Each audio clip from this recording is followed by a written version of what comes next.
My husband is gonna call me any minute. I just know. Every time I start making a video, he fucking calls me. um,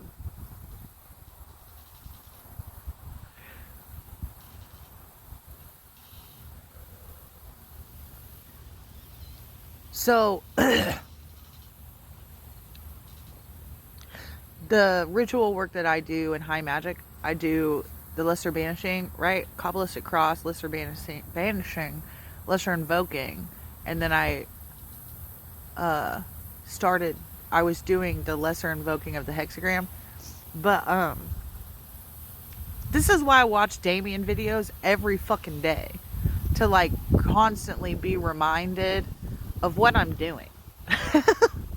um Without his fucking videos, I don't know, and he says a million times, he's always like, I'm making these videos hoping that it helps and saves you guys from 15 years of research. And it has. So one of the things I learned through Damien about the LBRP and the LIRP is that banishing is strengthening, invoking is purifying. So what I'm doing is strengthening and purifying my aura.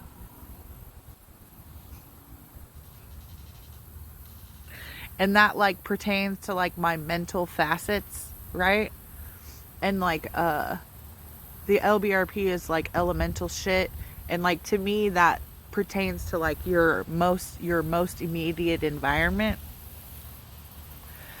And then he says the hexagram rituals are planetary, which like to me that means like my most immediate environment is my home and anything that comes into my home or goes out of my home.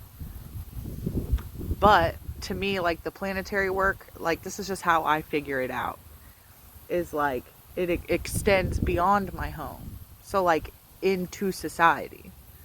But like not only that, but like my mental facets, like LBRP elemental shit is like how I view myself, how I function and deal with my own self.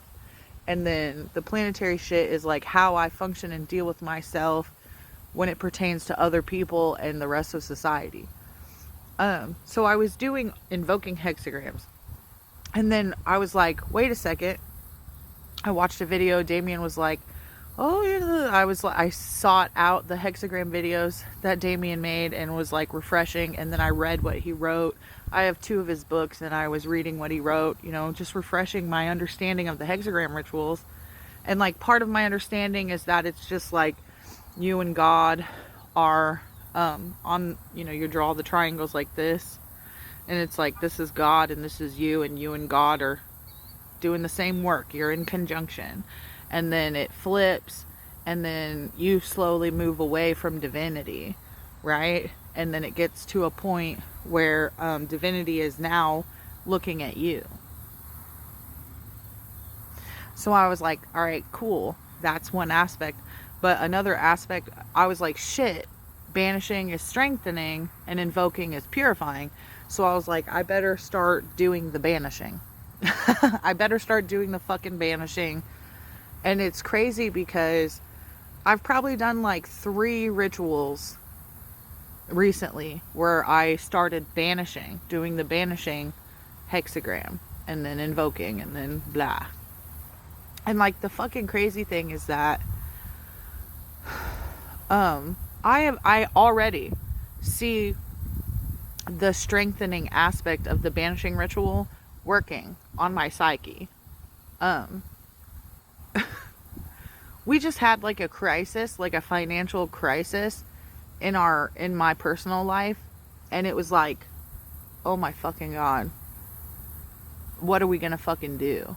And like I broke down about it like I normally do. I would normally break down in the face of a crisis like this. and I cry about it, and then I'm like, fuck, and then I come around and I'm just like, wait a minute, I have a plan. This is what we're gonna do. If shit really goes south, this is what we're gonna fucking do. And I feel like we're always on the verge of that. We're poor and mentally ill, so like our income falls into the extremely low income. Like when you get like food stamps and stuff from FSD, you have extremely low income, and then average income. We are extremely low. We're an extremely low income family. So like my crisis plan is always to just be like, group up, reel it in, we'll start from zero. But anyway, normally I would break down about this shit and it would ruin my entire fucking day. My whole fucking night would just be ruined. I'd be devastated and in a panic and just unable to collect myself. But this is fucked up because I've been through a lot of shit recently, and like, this is fucked up to see how fast the strengthening aspect of the banishing hexagram ritual has worked in my fucking life. Because I was presented with this crisis and I was like, fuck. And I like started to cry, and I'm just like, I'm fucking suicidal, dude. I'm like, being dead would be so much easier than fucking trying to function in society right now. I'm like, I got 2 fucking kids, dude. They're teenagers. We can't even get our shit together financially. Like, how the fuck do we expect to watch our children go out into society and succeed in the very basic level of success in society, financial stability? I'm like, we can't even fucking, like, what the fuck? This is scary and I don't want to do it. And I'd rather be dead. And that didn't last long. Maybe like 10 minutes. And like after 10 minutes of just being like, I quit life and everything. I can't do it. 10 minutes. And then I was like, wait a minute. Even though you are considered an extremely low income household. Like, this is fucked up. My husband doesn't even live with us right now. He lives in his own apartment in a basement apartment of his best friend's house. And they're not making him pay rent. And like they're not making him pay utilities. They're not making him pay rent. And like the fucked up thing about this living situation, us living in 2 different households right now, is providing us with more financial freedom than we would have if he lived in my apartment with us. Because then our rent would be almost $800 a month. And we wouldn't be able to afford our fucking car payment. So like living in 2 households like this is providing us with the financial security that we fucking need to continue to progress forward in our lives. But like, I broke down for like 10 minutes and then I was like, wait a minute. I was like, you have SSDI, you have disability. You have $700 a month. $790 a month is my total income. Plus, like, I get $40 a month from my parents.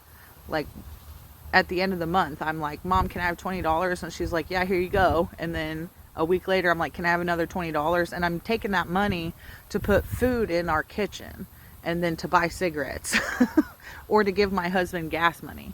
So like my $790 a month plus the $40 from my parents that I get every month, and then my husband's income.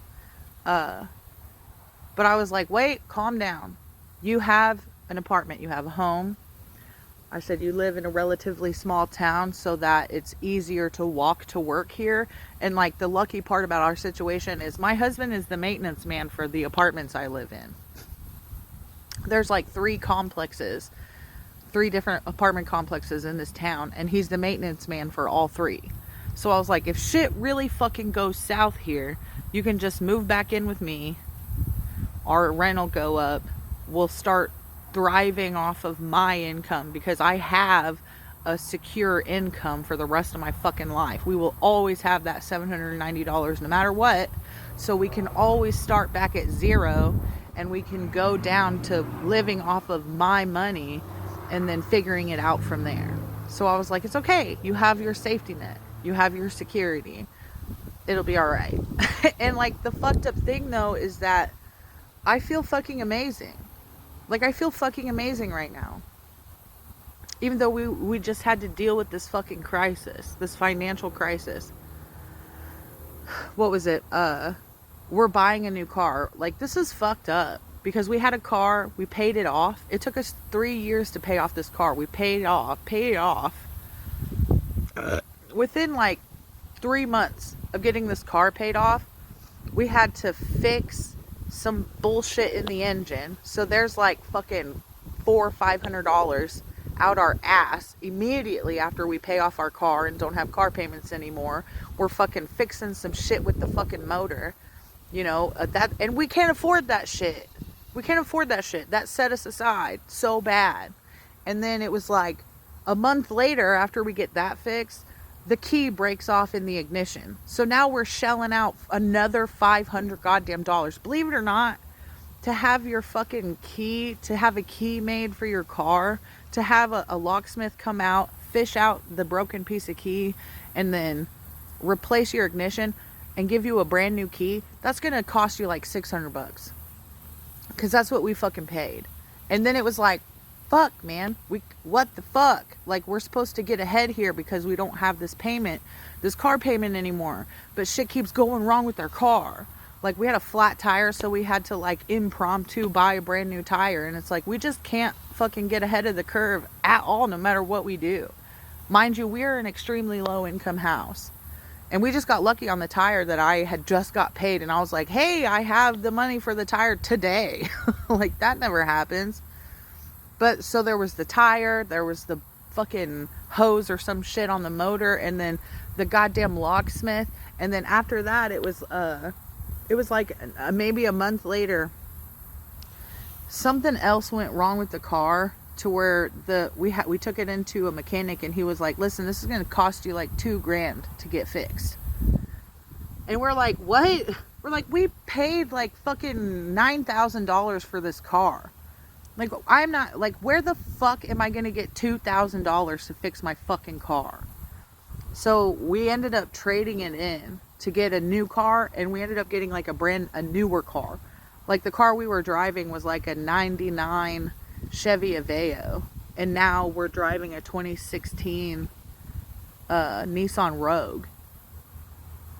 Push to start, ignition and shit. Like, we're finally caught up when it comes to vehicles. But like, the fucked up thing is that we don't this is like a $20,000 car.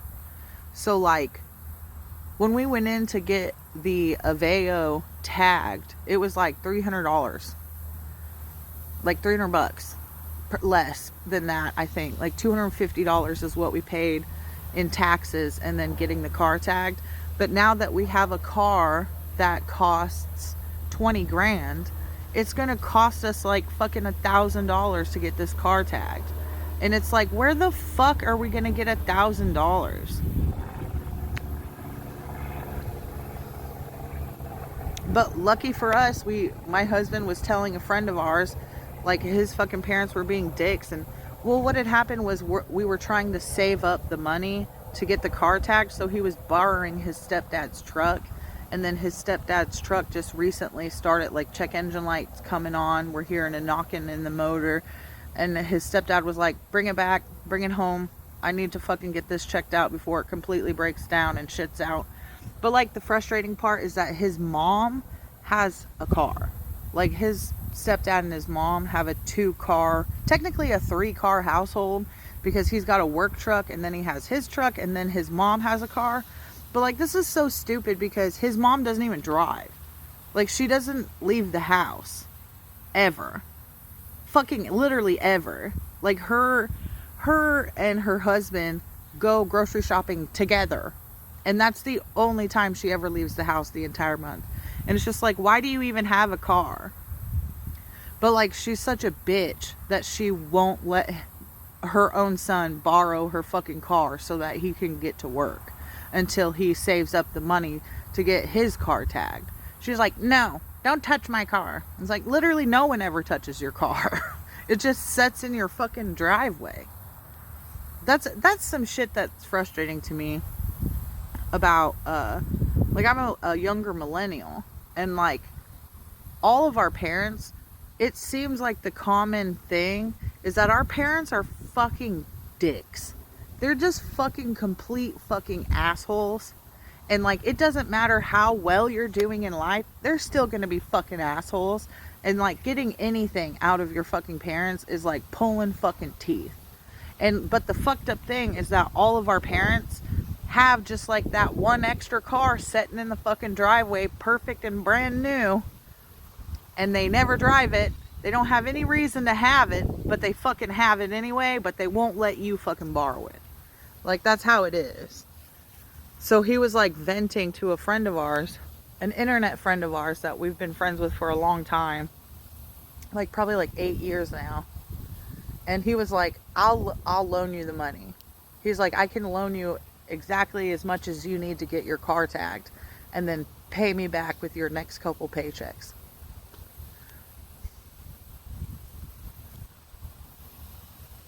But I didn't find that out until after I had calmed down from my crisis mode.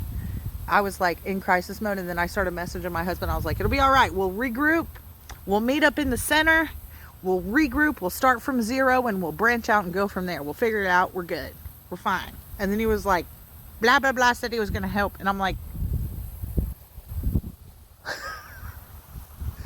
but yeah, it literally blows my mind, because I swear to God, if I hadn't have started doing the banishing hexagram rituals, I would still be a fucking crying goddamn mess of a human being right now. Like, I'd be calling my husband talking about how I just want to die. But instead, I'm here making internet content. I'm sitting outside in the grass, like, enjoying myself, feeling good. I just love to make videos to be like, yeah, high magic works. It's not physical witchcraft. It works in your on your psyche, on your mental facets. Strengthen and purify the aura, buddy. Like, all that shit. Like, your body is the physical layer of your aura. You're the Atman and the consciousness, and your consciousness affect your body, your brain, your mind. Your consciousness affects the rest of your fucking aura. So, like, if you're struggling with mental health issues, fuck, man. I mean, I'm fully medicated. I take my medicine every single day. And then I take lion's mane mushrooms to help with cognitive function. And normally when I can afford it, I take a regimen of vitamins. And I try to eat healthy for like the first 2 weeks of the month. Like, I try to eat as healthy as I can. And then I even started, like, I tried to like take care of my gut biome. Like, I made this, it's like apple cider vinegar with the mother in it. And then I poured it in over a bunch of banana peels and blueberries. And I've had that shit sitting for like months. I can't remember what it's called, but basically I was like, well, you got to introduce things like that into your gut to create healthy gut biome. So I like take a little less than half a cup of this vinegar and just sip it down. And I'm doing that to introduce, I don't know the proper terminology, but to introduce better culture, better germs into my gut to help maintain a healthy mental state. So I do everything I can. I take my meds plus holistic shit, plus this high magic shit. It really fucking works, motherfucker.